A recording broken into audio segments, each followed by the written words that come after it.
नमस्कार दोस्तों, मेरा नाम कपिल सिक्का है। स्वागत है आपका स्टडी आई की एजुकेशन प्लेटफॉर्म में। आज इस वीडियो में हम चर्चा करेंगे आर्म्स रेस के बारे में। ये वो आर्म्स रेस है जो हाइपरसोनिक वेपन्स के लिए अब होड़ में लग गई है। जैसा कि आपको पता है, China, Russia, United states, India जैसी कंट्रीज जो हैं इस हाइपरसोनिक मिसाइल टेक्नोलॉजी को या मिसाइल्स को डेवलप करने में लगी हुई हैं।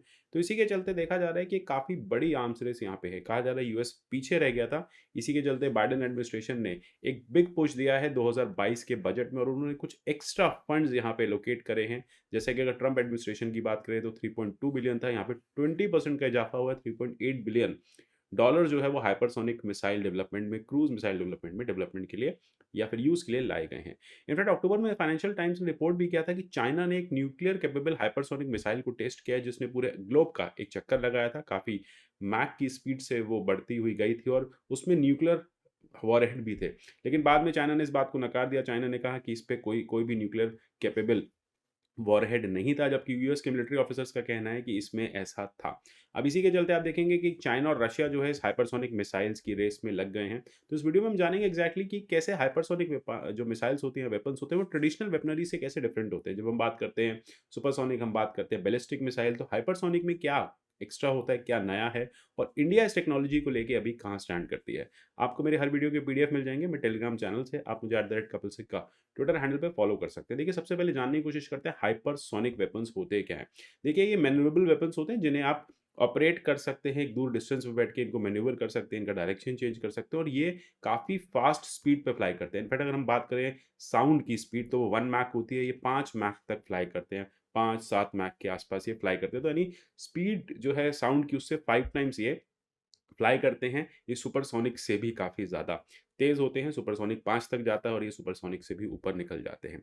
अब इसी में सबसे जो लोअर वर्ज़न होता है वो बैलिस्टिक मिसाइल का होता है। बैलिस्टिक मिसाइल जैसे आपने देखा कि काफ़ी प्रिसिज़न के साथ मार करती है। स्पीड उसकी भी तेज़ होती है, लेकिन उसमें स्टेल्थ कैपेसिटी नहीं होती। एक बार छूटने के बाद आप उसका डायरेक्शन चेंज नहीं कर सकते। तो ये जो हाइपरसोनिक है, ये फास्टर भी होते हैं, ठीक है?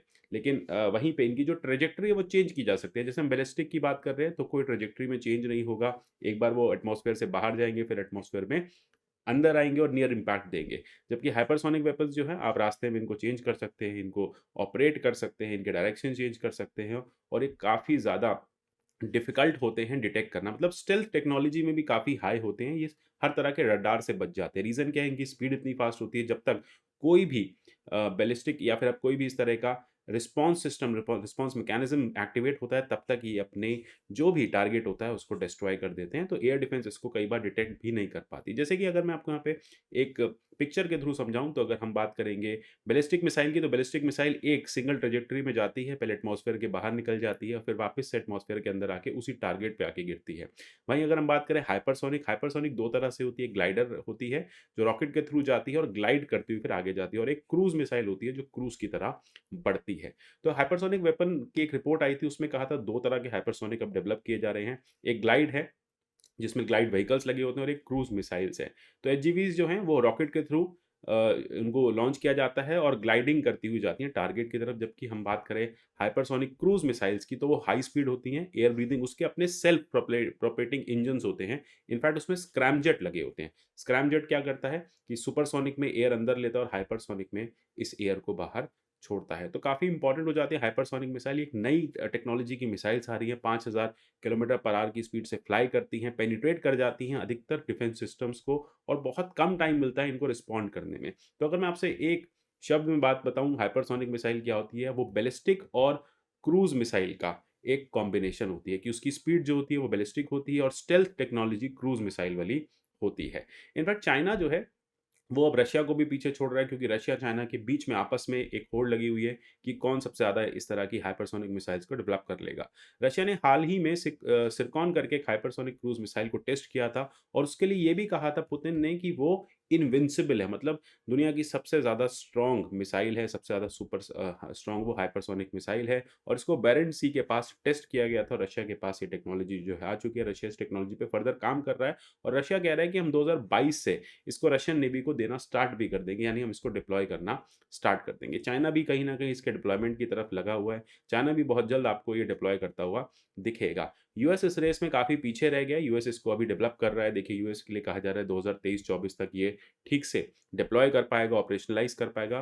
लेकिन अभी यूएस में एक दिक्कत ये भी है कि सीनेट जो है शायद इतना फंड बाइडेन गवर्नमेंट को ना दे। अगर ये फंड दे भी देता है, तब भी यूएस के पास काफ़ी ज़्यादा रिस्ट्रिक्शंस हैं या काफ़ी ज़्यादा इम्पिडिमेंट्स हैं इसको डेवलप करने के।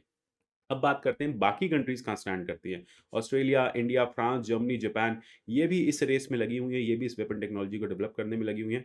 इंडिया लगभग 12 हाइपरसोनिक विंड टनल्स को इस समय ऑपरेट कर रहा है, जहाँ पे स्पीड जो है उनको टेस्ट करने की वो 13 मैक तक पहुँच जाती है। तो यानी इंडिया भी लगा हुआ है। इनफैक्ट आपने देखा होगा हाल ही में इंडिया ने एक एक इस तरह का मिशन भी अभी लॉन्च किया था। हाइपरसोनिक टेक्नोलॉजी डेमोन्स्ट्रेटेड व्हीकल जो है, उसको अभी प्रोग्राम किया गया था, सक्सेसफुली टेस्ट भी किया गया है और स्क्रैमजेट इंजन्स को भी इंडिया ने टेस्ट किए हैं। तो जैसा कि स्क्रैमजेट इंजन को लेके आप देख रहे हैं कि सुपरसोनिक स्पीड से वो एयर को लेता है, हाइपरसोनिक स्पीड से एयर को छोड़ता है, यानी बहुत फास्ट टेक्नोलॉजी से या बहुत फास्ट मैन्यूवर होते हुए जो जो ये मिसाइल है, गाइडेड होते हुए गाइडेड रेंज के थ्रू अपने टारगेट तक पहुँचती है। अच्छा, जब हम इंडिया की बात करते हैं तो जैसे कि आपने देखा इंडिया की जो अग्नि मिसाइल्स थी, जो बाकी मिसाइल्स थी वो बैलिस्टिक थी, ठीक है? जो सरफेस टू एयर हैं, एयर टू एयर हैं। उसके बाद फिर हम सुपरसोनिक पे और अब हम ब्रह्मोस 2 जैसी हाइपरसोनिक पे चर्चा कर रहे हैं क्योंकि हम 7 मैक तक की स्पीड उनकी अचीव कर चुके हैं। तो देखना है कि डीआरडीओ फर्दर कैसे काम करता है। इंडिया रशिया के साथ मिलकर डेवलप कर रहा है। इंडिया कुछ अपनी क्रिटिकल टेक्नोलॉजीज़ भी टेस्ट कर चुका है, चाहे वो एयरोडायनामिक कॉन्फ़िगरेशन हो हाइपरसोनिक के लिए,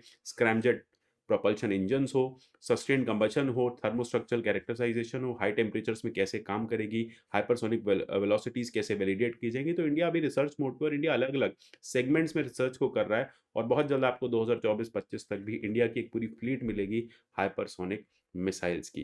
इसकी वजह से देखिए कहीं न कहीं इंडिया के लिए ज़रूरी भी है। यूएस, चाइना, रशिया के जो टेंशन्स बढ़ते जा रहे हैं, जियोपॉलिटिकल सिचुएशन जो वर्सन होती जा रही है, ऐसे में जो ग्लोबल आर्म रेस है इस तरह की मिसाइल्स की, ये भी काफ़ी ज़्यादा बढ़ती जा रही है और इंडिया भी यहाँ पे कंपल्शन में है कि इंडिया को भी इस तरह की मिसाइल्स बहुत जल्द यूज़ में, डिप्लॉय में लानी पड़ेगी। अभी तो हम टेस्टिंग में हैं, हम इसे बहुत जल्द डिप्लॉयमेंट में देखेंगे अपने सीज़ में, अपने आस-पास के बॉर्डर्स के आस-पास, मतलब जहाँ पे भी हमें यूटिलाइज़ करना है क्योंकि वर्ल्ड है, काफ़ी ज़्यादा टेंशन्स है, जियोपॉलिटिकल स्ट्रक्चर चेंज हो रहा है, जियोपॉलिटिकल सिचुएशन में क्राइसिस दिख रही है। तो वो बैलेंस ऑफ पावर मेंटेन करने के लिए इंडिया को भी इस रेस में दौड़ना भी होगा और जीतना भी होगा। तो आशा करता हूँ बहुत जल्द आप इंडिया को भी इस तरह की मिसाइल्स यूज़ करते हुए देखेंगे।